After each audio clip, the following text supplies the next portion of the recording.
Halo semuanya, aku Vika Septianingsih yang akan menjadi pemandu acara podcast pada kali ini. Pada kesempatan ini, kita bertemu di acara podcast dengan topik Implementasi Kepemimpinan dalam Mewujudkan Demokrasi Kampus. Bersama narasumber kita yaitu Putra Gali Rahmawan SE selaku Presiden BEM FEB Unsur tahun 2021 nih.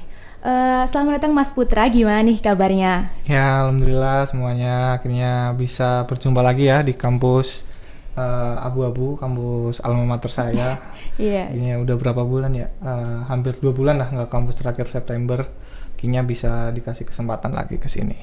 Oke, alhamdulillah tentunya sehat ya Mas. Mungkin sebelum Mas Putra ini memaparkan materi, bisa dong Mas kenalan terlebih dahulu nih sama teman-teman yang nonton, dan juga Mas Putra juga bisa sedikit sharing-sharing nih sama teman-teman yang nonton juga, gimana nih kesibukan Mas Putra sekarang gitu. Oke, pertama-tama perkenalkan, nama saya Putra Gali Rahmawan. Saya alumni ISP angkatan 2018. Untuk sharing-sharing kesibukan saat ini, alhamdulillah kesibukannya kerja ya, karena sudah lulus. Kerjanya ya intinya kerja lah ya. Masih merintis kerja, masih berusaha untuk bagaimana bisa mendapatkan posisi yang bagus. Oke, dan kesibukannya itu sih kerja paling, terus habis itu ya nengokin orang tua dan sebagainya, karena ya orang tua di sini sendirian Purwokerto dan saya di luar Purwokerto. Ya ini lagi main juga sih kebetulan, sekalian ada undangan DLM, jadi gitu sih sharing-sharingnya. Ya mungkin sharing-sharing sebelum mungkin ya sharing-sharing dikit ya. Alhamdulillah saya juga dulu aktif kampus ya, bukan aktif di kampus. Alhamdulillah nggak semuanya bahwa aktif di kampus tuh bakal hal negatif ya. Buktinya saya bisa menyelesaikan kuliah 3,5 tahun dulu pada saat menjabat menjadi ketua BEM, kesibukan yang sangat padat, dan juga alhamdulillah berikan peluang untuk bekerja, dan itu bekal yang sangat bagus khususnya kalau teman-teman berorganisasi, karena kurang lebihnya di dunia pekerjaan tuh hampir sama kayak di organisasi lah. Cuma menurut aku malah kalau kalian di organisasi itu udah matang, karena organisasi itu lebih ribet sebenarnya. Kalau di dunia kerja mas slow sih, kayak udah atur-atur gitu-gitu jelas. Itu sih. Oke, jadi untuk Mas Putra ini udah banyak pengalaman nih juga, dan juga sekarang udah bekerja berkecimpung di dunia kerja, dan juga pastinya udah banyak nih pengalaman di organisasi, dan juga sekarang diundang di acara podcast kali ini. Nah, mungkin sebelum Mas Putra memaparkan materi ini kan kayak bisa nih Mas dijelasin sama teman-teman yang nonton juga tentang bagaimana sih Mas caranya agar kita itu dapat mengimplementasikan kepemimpinan, dan juga secara sekarang ini mahasiswa belum tahu, dan banyak yang belum tahu caranya bagaimana sih Mas mengimplementasikan kepemimpinan. Dan juga bagi para maba nih Mas, sekarang kan 2022 dan juga kan masih banyak maba yang baru saja berkecimpung nih di dunia kampus. Tentunya kan masih kayak butuh koordinir, dan juga masih butuh himbauan, dan juga masih banyak butuh bimbingan gitu. Gimana sih Mas cara mengenai kepemimpinan gitu? Oke, masuk ya. Pertama kali ketika mahasiswa, teman-teman masuk di dalam dunia mahasiswa, itu adalah suatu kesempatan besar yang nggak didapatkan di mana-mana gitu. Beranjak dari siswa menjadi mahasiswa adalah suatu hal yang sangat istimewa, karena di mahasiswa ini adalah tempat kalian buat bebas berkreasi dan bebas menyampaikan pendapat, menyampaikan pikiran, dan maupun menyampaikan gagasan-gagasan yang ingin kalian lakukan. Dan disitulah peran mahasiswa sekarang yang harus dipegang. Bagi teman-teman mahasiswa baru khususnya, kalian sudah ditanamkan nilai-nilai kepemimpinan, nilai-nilai menjadi seorang leader dalam suatu kegiatan maupun keorganisasian, itu harus ada gitu. Hal itu yang membuat mahasiswa itu berkembang. Jadi pencapaian teman-teman mahasiswa itu enggak hanya sebatas ikut organisasi, saya mendapat poin dan lain sebagainya, enggak. Target mahasiswa harus lebih tinggi. Bagaimana pengalaman kalian ketika sudah mengikuti satu organisasi, dikira saya sudah cukup menjadi seorang staff. Jadi kalian harus naik lagi setiap kegiatan yang kalian lakukan tuh harus ada prospeknya gitu. Kayak di kurva lah, makanya kurva tuh selalu naik kan. Jadi nggak bagaimana kita mengembangkan diri. Cara mengimplementasikannya ya kalian harus yang pertama siapkan bekal. Bagaimana menjadi seorang pemimpin itu dimulai dari pengalaman-pengalaman kalian di organisasi maupun di kepanitiaan, dan juga memiliki mimpi-mimpi ataupun harapan menjadi seorang pemimpin. Itu yang mungkin saya lihat udah kurang ya. Karena mahasiswa tuh banyak kan, wah buat apa sih menjadi pemimpin gitu, buat apa sih menjadi pemimpin. Kita bayangkan ketika seluruh pemuda-pemuda Indonesia berpikiran tidak mau menjadi pemimpin, siapa yang akan meneruskan pemimpin-pemimpin bangsa ini gitu. Jadi menjadi seorang pemimpin itu sekarang menjadi hal yang langka gitu, hal yang jarang. Padahal padahal mahasiswa itu yang menyuarakan ya tanah ini sudah dijajah sama asing, banyak dikuasai asing, sedangkan para pemuda-pemudanya menjadi seorang pemimpin aja nggak mau gitu kan. Bagaimana kita harus lihat diri sendiri gitu.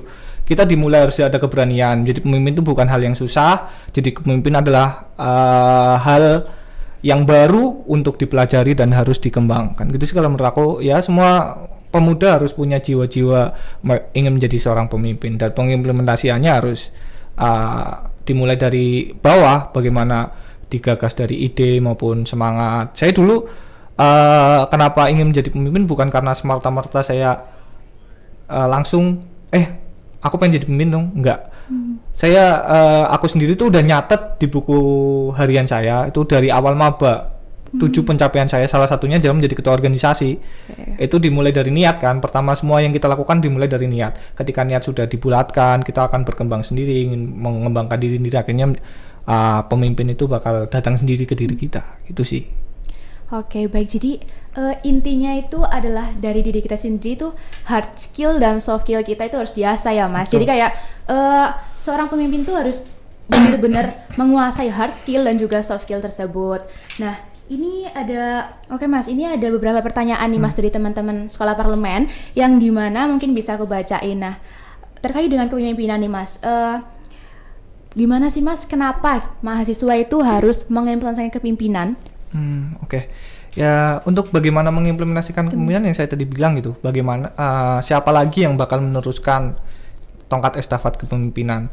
Yang para pemegang jabatan sekarang, pada pemangku reguler sekarang adalah dulunya para seorang mahasiswa gitu, pada seorang pemuda yang memiliki jiwa memiliki jiwa bahwa ya dia ingin berdiri menjadi di tanah sendiri gitu. Kalau sekarang teman-teman mahasiswa pikir menjadi pemimpin adalah hal yang sulit dan hal yang tidak mau, ya siapa lagi gitu yang akan meneruskan di langkah depannya gitu.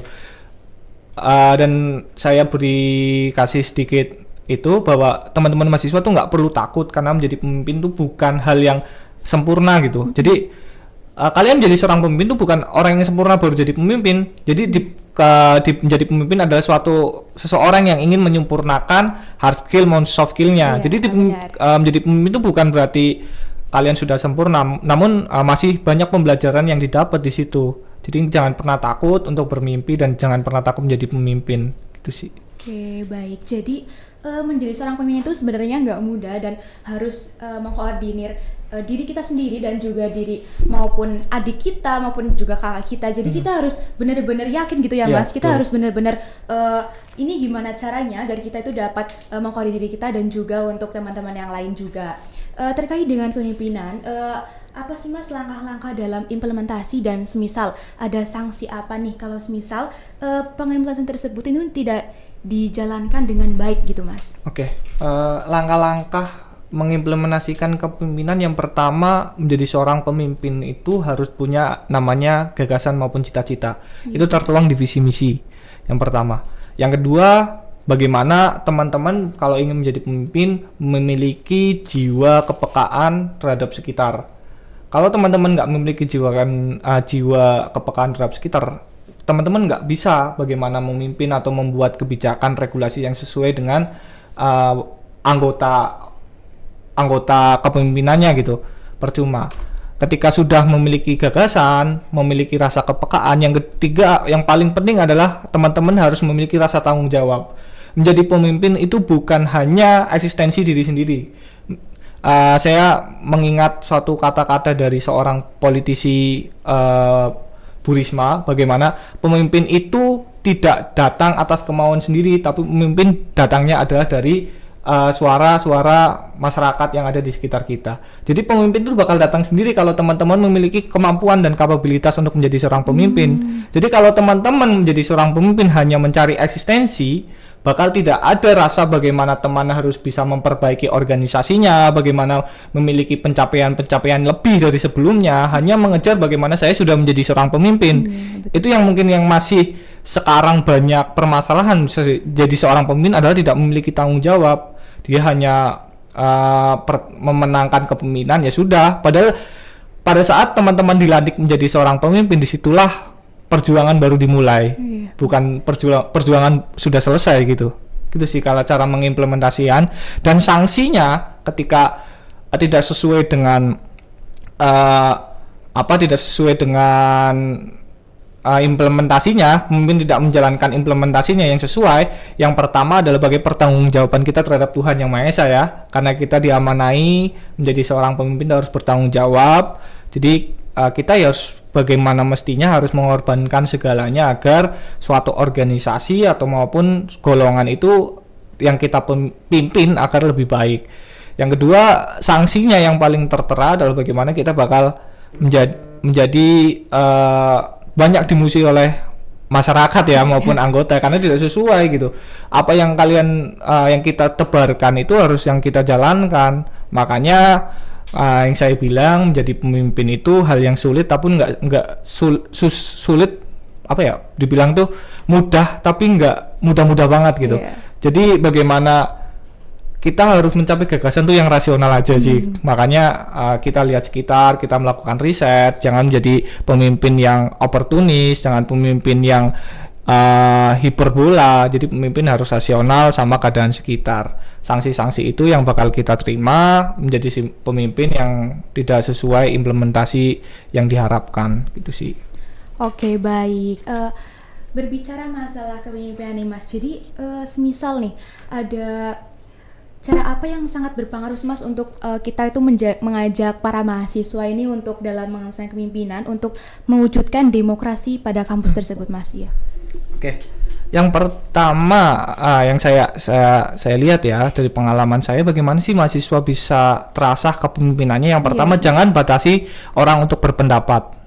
Ketika orang berpendapat itu dibatasin, maka disitulah perkembangan seorang mahasiswa akan berhenti. Jadi silakan mahasiswa diberikan kesempatan untuk berdemokrasi karena disitulah mahasiswa menyampaikan ide, pikiran maupun gagasan maupun kekreatifan kita berikan hak karena disitulah salah satu bibit-bibit jiwa keleadershipan akan dimulai.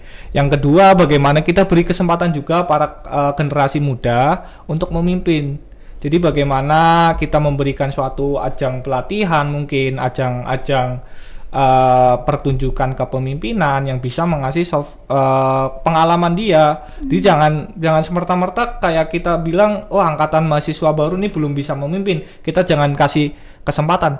Ya itu salah satu mematikan kaderisasi kepemimpinan dan disitulah menurut saya bagaimana pengalaman kecil misal kayak dimulai kaderisasi dimulai sejak dini, bagaimana mahasiswa-mahasiswa baru dikasih kesempatan menjadikan memegang suatu acara dan sebagainya, dan disitulah maka jiwa kepemimpinan akan tumbuh.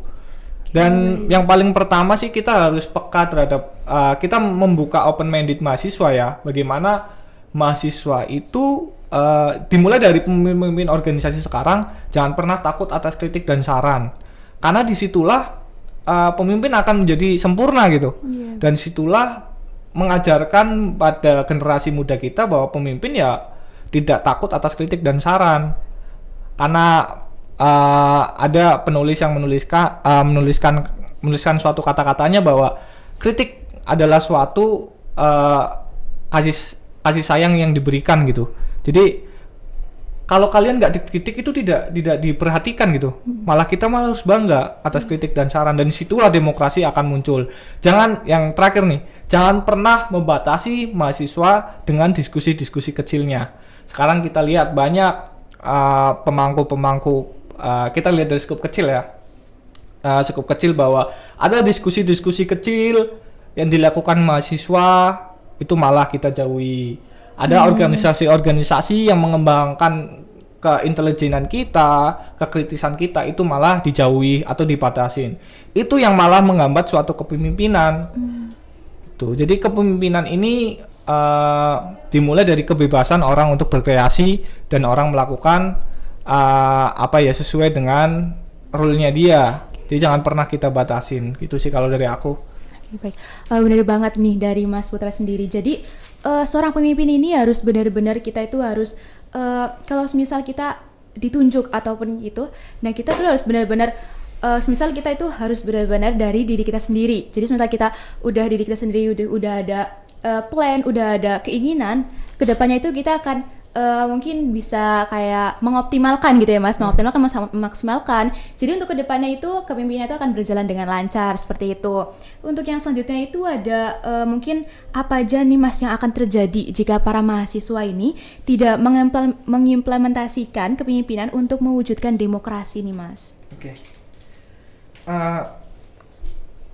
Kalau emang tidak ada halnya kepemimpinan untuk mewujudkan demokrasi, yang pertama mahasiswa bakal jadi budak, saya bilang ya, budak korporat dan lain sebagainya gitu, ataupun budak-budak perusahaan yang selalu nyaman di dirinya dalam satu job desk pekerjaan dan tidak punya pencapaian.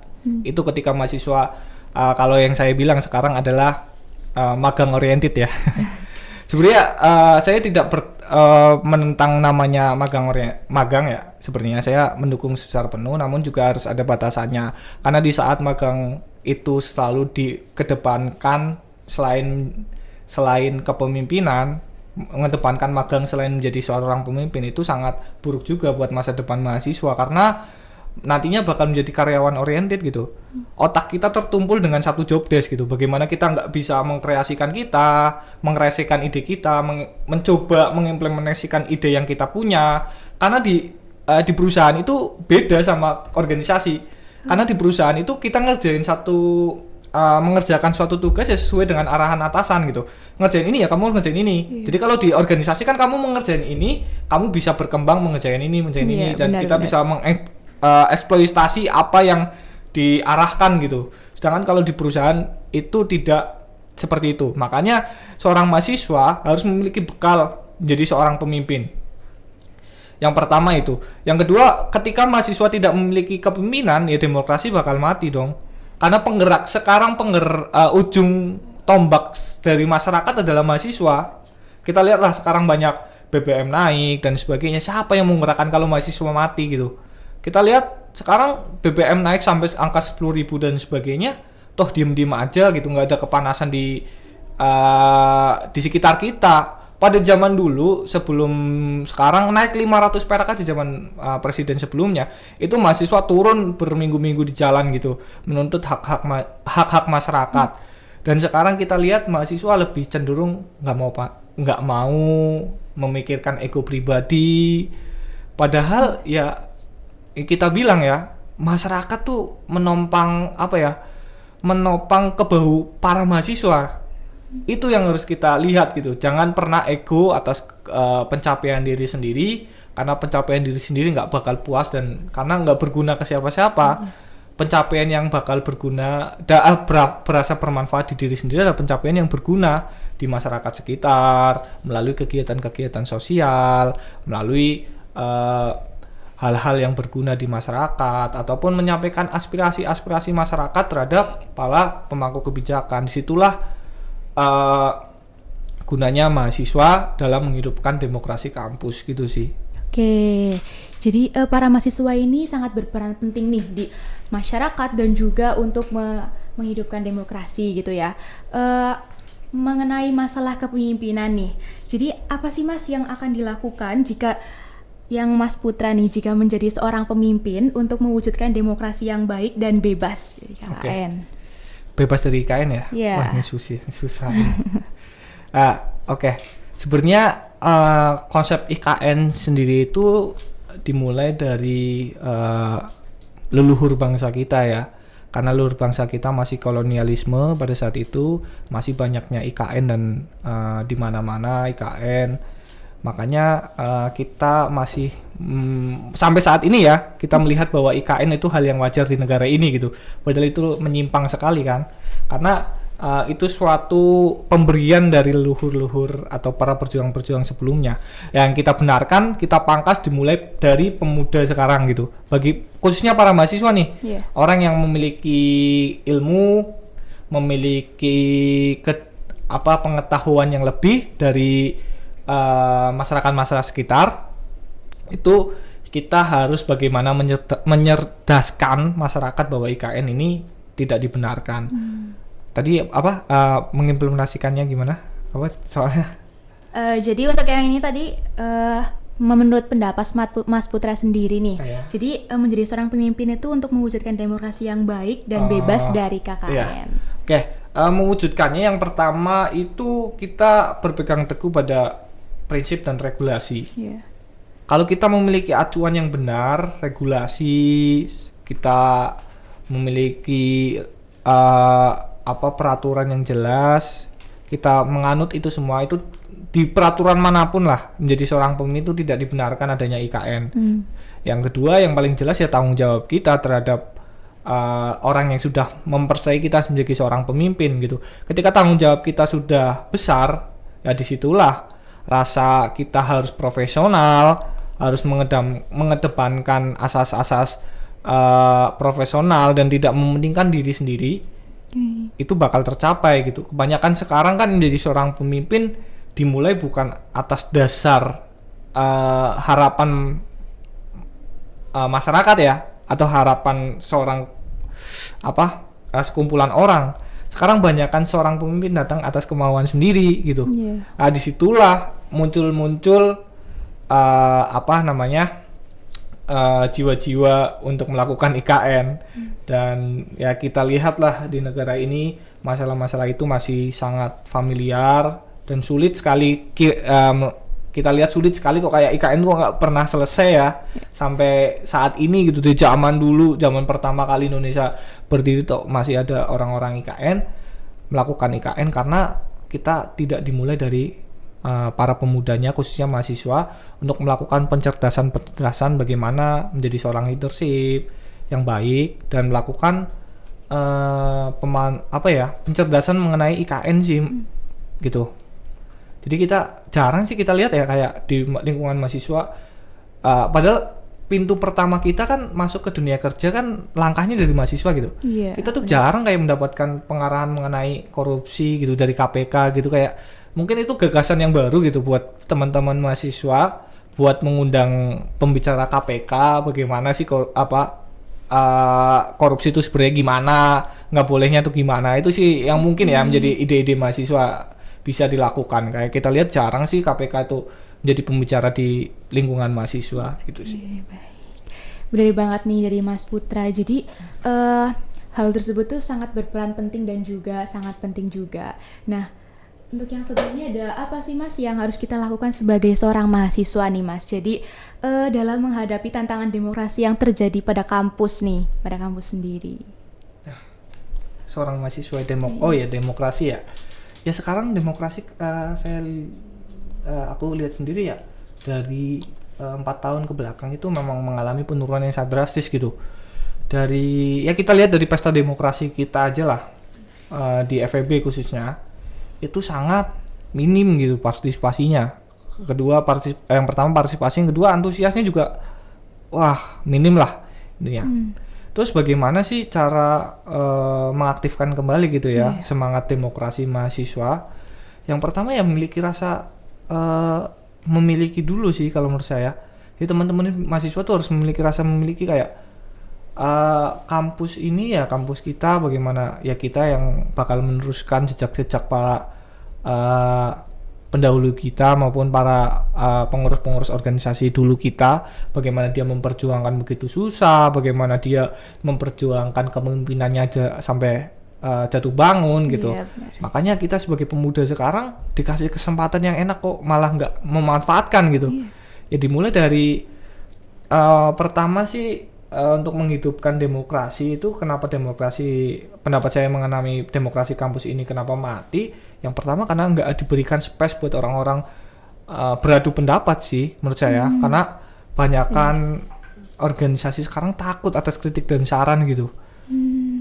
Harusnya teman-teman para pemangku kebijakan organisasi sekarang kasihkanlah space lah buat mahasiswa yang ingin menyampaikan kritik saran gitu, ataupun bikinlah diskusi-diskusi kecil dari hal-hal yang basic ataupun fundamental gitu mengenai apa sih esensi mahasiswa, apa sih esensi yang harus diwajibkan seorang mahasiswa.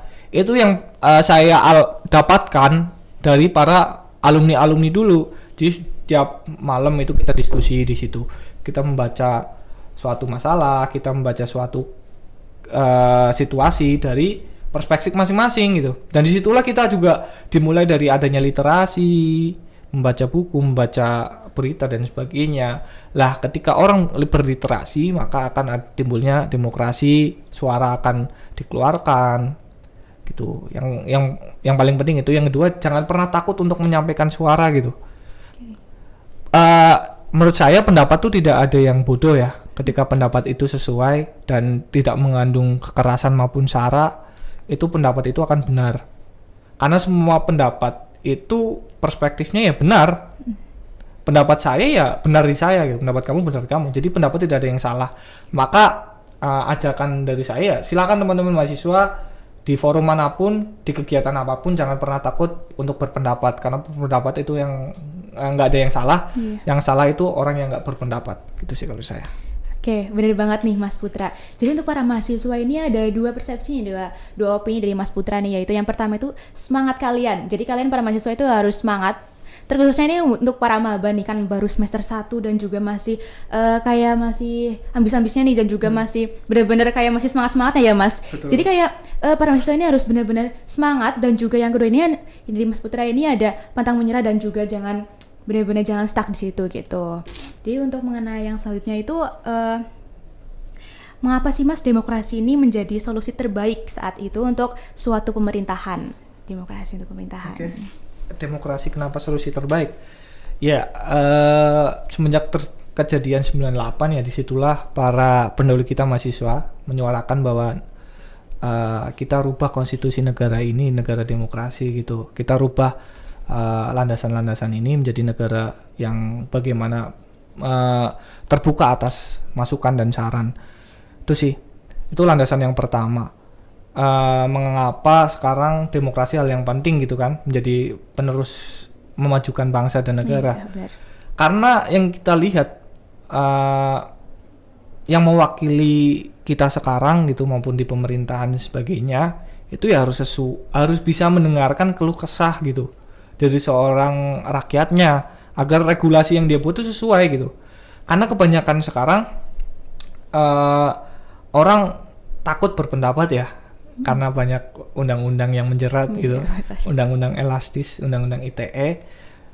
Menurut saya itu adalah suatu hal pembatasan demokrasi, dan itu bertentangan dengan konstitusi kita yang hak pendapatnya seharusnya sebebas-bebasnya, namun sesuai landasan yang sesuai gitu. Namun sekarang kita lihat demokrasi itu dikotak-kotakan gitu, katanya. Kita menyampaikan pendapat harus sopan dan santun. Kan aneh ya. Pendapat ya pendapat aja gitu. Kita menanyakan, kita menyampaikan apa yang kita keluh kesahkan tuh hak rakyat gitu. Namun banyak pembatasan-pembatasan itu yang menurut saya itu malah menjatuhkan demokrasi.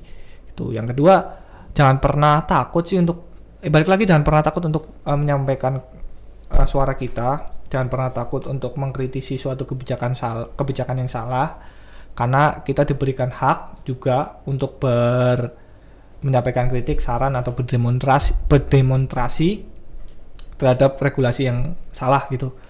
Dan disitulah pemerintah akan jadi sesuai di jalannya gitu. Karena kan kita balik lagi Vox Populis Vox Dei ya, katanya anak-anak TLM ya, suara Tuhan adalah suara rakyat gitu kan. Suara rakyat adalah suara Tuhan. Salah. Suara rakyat adalah suara Tuhan. Dan disitulah teman-teman mahasiswa teman-teman khususnya mahasiswa ya harus mengambil kesempatan itu, kan udah di demokrasi udah jelas kok suara rakyat adalah suara Tuhan. Ya kalian bebas mengatur menentang regulasi yang tidak sesuai dan merugikan masyarakat gitu sih.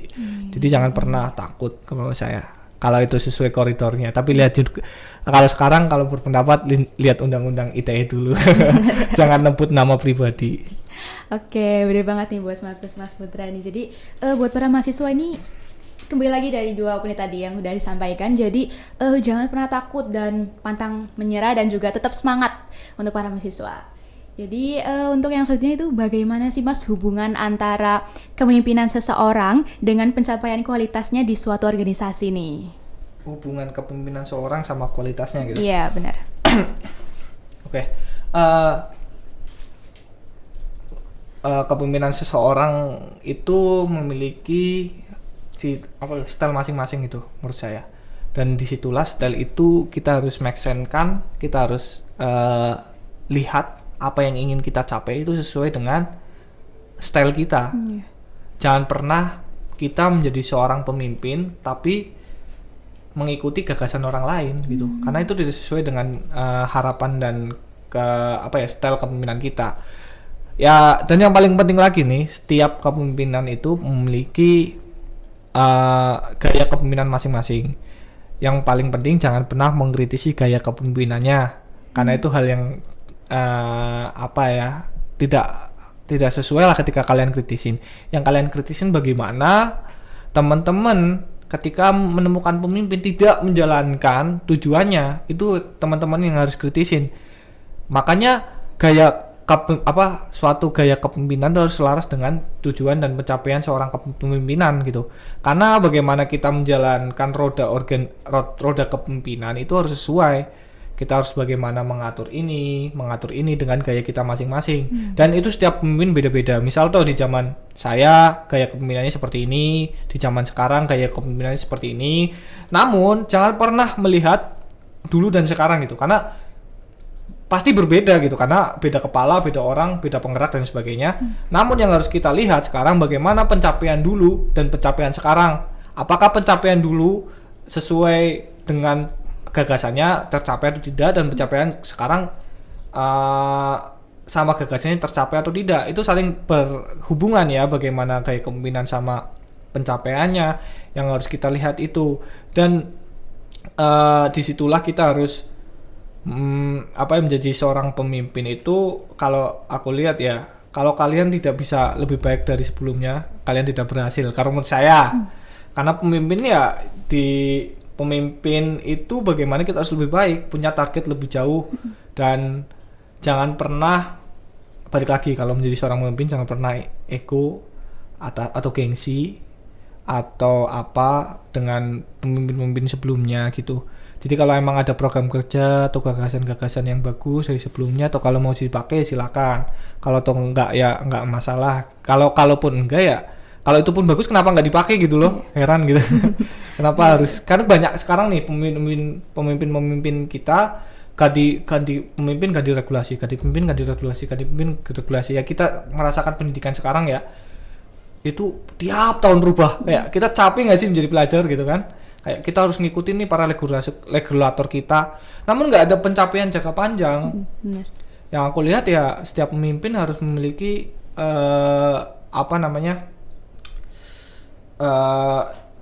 pemikiran yang jangka panjang gitu loh. Pemikiran jangka panjang untuk mencapai suatu target yang besar gitu. Jangan pernah menargetkan cuma dalam periode dia gitu. Itu sih kalau hubungan keselarasan gaya sama implementasinya.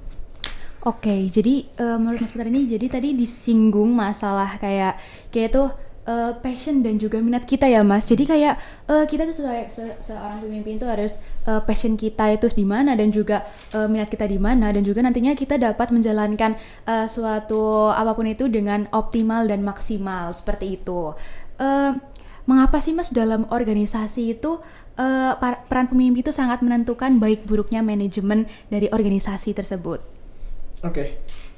Ya, balik lagi kalau aku kata-kata yang pernah aku ucapin ya dulu ya pada saat menjadi organisatoris itu ke teman-teman anggota, kata-kata yang paling teringat dan saya selalu lontarkan setiap menjadi ketua organisasi maupun apa itu menjadi pemimpin organisasi adalah satu kata-kata yang penting adalah kegagalan organisasi ini adalah kegagalan pemimpin dan keberhasilan organisasi adalah keberhasilan kalian.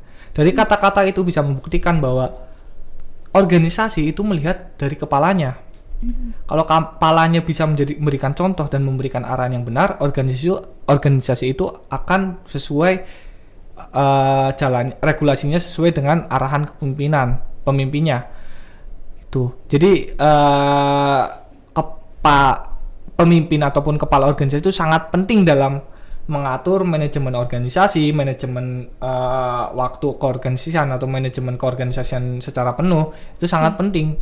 Karena pemimpin itu pemegang kebijakan, pemegang penentu keputusan, bagaimana pemimpin itu bisa melakukan ide kreasi semaunya sendiri gitu. Dan disitulah disitulah pembelajaran pemimpin gitu menurut saya. Karena pemimpin nggak ada batasannya. Kalau kamu menjadi pemimpin ya yang nggak ada batasan bukan berarti bebas gitu melakukan hal negatif. Yang penting sesuai dengan harapan pencapaian dari anggota-anggotanya. Itu cara manajemen waktu yang menurut saya yang benar. Yang pertama harus kalian harus tahu dulu bagaimana filosofi organisasi itu hingga bisa diselaraskan dengan tujuan maupun visi dan misi. Yang kedua, bagaimana kita lihat juga komposisi para bawahan-bawahan kita sesuai tidak untuk menjalankan tugas yang kita berikan. Karena pemimpin itu tidak mungkin berhasil tanpa adanya anggota dan tanpa adanya bawahan-bawahannya. Makanya pemimpin yang hebat itu harus bisa melihat bagaimana bawahannya itu sesuai enggak sama dengan visi yang dia inginkan, selaras atau enggak itu. Jadi manajemen itu yang harus dilakukan. Terus yang ketiga yang paling penting bagaimana pemimpin itu harus, kalau saya bilang ya, manajemennya bagus di mana dia memiliki komunikasi yang baik. Kalau pemimpin tidak memiliki komunikasi yang baik, bagaimana dia memberikan arahan? Yang pertama itu kan, bagaimana dia memberikan personal branding terhadap bawahannya, bagaimana dia bisa berhubungan dengan pihak luar, berhubungan dengan pihak-pihak lain kalau tidak memiliki komunikasi yang baik. Makanya pemimpin yang menurut aku sekarang pemimpin tuh bagusnya memiliki personal branding yang bagus gitu. Dan bagaimana dia bisa mempromosikan diri dia, bagaimana dia bisa mempromosikan organisasinya, maka di situ organisasi akan tumbuh. Itu sih menurut saya.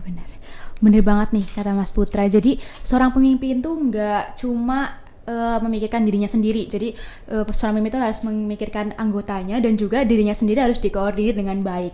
Nah, menyinggung masalah yang tadi kan Mas Putra ini menyinggung tentang pemimpin. Jadi pemimpinnya harus memiliki hard skill dan soft skill yang tadi udah kita bahas nih di awal. Nah juga pemimpin juga mampu mengkoordinir dirinya sendiri dan juga anggota-anggotanya untuk selanjutnya ini organisasi tersebut akan berjalan dengan baik gitu. Oke Mas, apakah efektif nih Mas? Semisal bila seseorang pemimpin itu menggunakan satu tipe saja dalam kepemimpinannya, ataukah mungkin satu tipe atau lebih, atau mungkin satu tipe ini udah cukup gitu Mas? Oke. Kalau pemimpin sih fleksibel ya. Kalau menurut saya ya, kalau gaya saya itu fleksibel. Jadi jangan saklek-saklek banget, terus jangan toleransi banget juga nggak boleh gitu.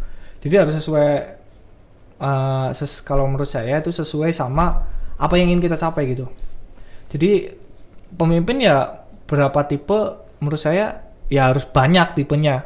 Karena dalam situasi kita harus menjadi seorang yang tegas, di dalam situasi kita harus menjadi seorang yang lembut, dalam situasi harus menjadi seorang penjilat, dalam situasi harus menjadi seorang yang seperti apa, itu banyak.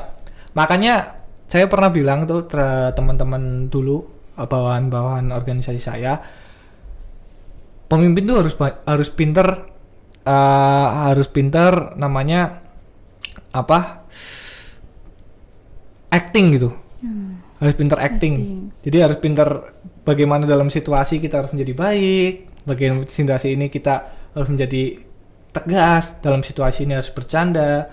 Karena pemimpin kalau hanya satu role tipe, itu anggotanya juga bosen nggak sih, kayak pemimpinnya kok tegang banget sih gitu, kita ngajak ngobrol nggak mau, jadi anggota juga nggak puas gitu, anggota juga nggak ngerasa dekat. Jadi dalam satu rapat, kalau aku terapin ya, rapat aku menjadi seorang ketua organisasi gitu kalau rapat formal. Tapi kalau dalam luar kampus ya aku temen, kamu mau manggil aku putra atau apapun itu oke gitu. Tapi dalam organisasi ya kamu harus menghormati karena aku menjadi seorang pemimpin organisasinya gitu, maupun manggil aku presidium dan sebagainya ya. Hak-hak itu loh harus kita bedakan antara profesional maupun kekeluargaan. Tipe pemimpin itu harus seelastis itulah. Jadi jangan pernah saklek. Dalam situasi kita harus membaur dengan bawahan, nongkrong lah kali-kali. Jangan kalau aku bilang jangan star syndrome. Kita harus punya jiwa low profile. Karena pemimpin itu harus tahu juga kondisi di bawah kita tuh lagi kenapa gitu. Kalau kita sampai nggak tahu kondisi bawah kita, itu masalah yang bakal ditumpuk ya, nantinya bakal bikin gejolak di dalam keorganisasian. Maka aku bilang tipe pemimpin itu harus elastis mungkin ngikutin situasi dan kondisi yang ada di dalam organisasi. Oke, baik. Bener banget nih kata Mas Putra. Jadi seorang pemimpin itu harus kayak kita tuh harus benar-benar tahu situasi, gimana nantinya kita bercandaan bisa, dan kita juga serius juga bisa. Jadi kita tuh harus benar-benar tahu situasi dan kondisi gitu ya. Jadi ini Mas, yang selanjutnya tuh ada kemarin-kemarin kan kita udah ada open Q&A nih Mas di Instagram. Nah juga ini ada beberapa pertanyaan nih Mas yang masuk dari teman-teman juga.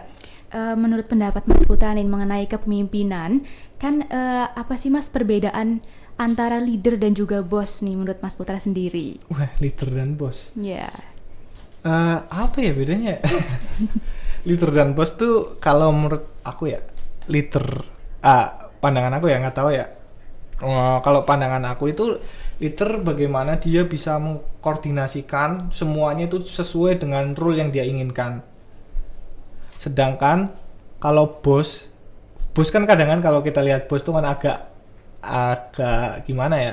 Kalau bos menurut saya dia tidak sampai turun ke bawah, nggak bisa mengkoordinasikan sampai bagaimana jalannya organisasi itu dengan matang atau enggak. Itu dia hanya memerintahkan sesuai arahan. Jadi bos tuh merintah-merintah doang gitu kalau kelihat. Okay. Kalau sedangkan leader bagaimana dia bisa mengkondisikan anggotanya sesuai jalannya, enggak memimpin anggotanya mau jalan kemana, memimpin anggotanya ingin melakukan apa, itu seorang leader. Itu menurut aku ya perbedaannya ya. Yeah. Tapi hampir sama sih. Tapi bos-bos yang melakukan leader juga ada, karena bos itu yang memiliki jiwa leadership. Kurang tahu sih, kayaknya mungkin gitu ya. Jadi hampir-hampir sama sih. Gitu kalau sudut pandang aku mah. Oke, jadi bagaimana sih Mas menjadi pemimpin itu yang tegas, namun kita tuh dapat merangkul anggota dan juga kita tuh dapat membuat rasa nyaman pada mereka gitu. Oke. Ya, kalau menjadi orang yang tegas, ya pada lagi kita harus kalau pendapat aku ya, kita harus memiliki dua kepribadian kalau pengen jadi profesional dan kekeluargaan. Ya tegas yang tadi saya bilang, ya saat situasi yang harus membutuhkan ketegasan ya lakukan ketegasan, jangan pernah toleransi, dan coba terangkan sebelumnya gitu. Jadi saat saya memimpin rapat ya harus tegas gitu. Jadi ketika saya marahin anggota ya it's not problem gitu, karena itu situasi keorganisasian. Namun di luar organisasi kalian mau bercanda, mau kayak apa, mau ngina-ngina maupun dan sebagainya, is okay gitu kan, karena di situ luar organisasi. Makanya pembedaan itu yang sekarang banyak menjadi kesulitan ya. Kadang ngelakuin profesionalitas, namun anggotanya itu kurang ajar kadang nggak sih, kayak terlalu berlebihan gitu.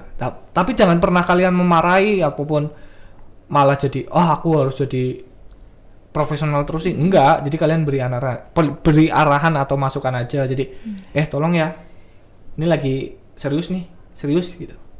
Tuh, jangan pernah diem gini-gini, besok-besoknya jadi marah terus gitu. Jangan. Jadi kasihlah masukan, kasihlah arahan, karena dia nggak tahu kondisinya lagi serius atau enggak gitu.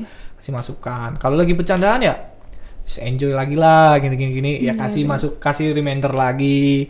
Itu yang tidak harus dilakukan oleh seorang pemimpin gitu. Jadi dia harus juga bisa menurunkan egonya, menahan emosinya. Itu sih yang paling penting jadi seorang pemimpin, agar bisa mengcombine antara profesionalitas maupun kekeluargaan. Oke, benar banget nih dari Mas Putra. Jadi kita seorang pemimpin harus benar-benar tahu menahu tentang diri kita sendiri dan juga tentang anggota kita. Nah juga untuk yang sendiri tuh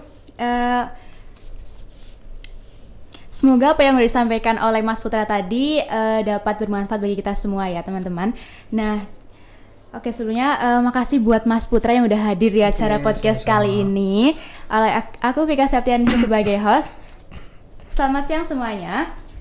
Selamat siang semuanya, semoga hari kalian menyenangkan dan kalian dapat berbagai manfaat dari acara ini. Oh ya teman-teman, aku mau ngingatin untuk acara Sekbar kali ini yaitu ada acara selanjutnya, yaitu ada acara seminar dan workshop yang gak kalah serunya nih. Oke, kalian harus benar-benar patengin terus IG Sekbar dan juga kalian harus benar-benar ngikutin terus ya teman-teman. Oke, cukup sekian. See you next time guys.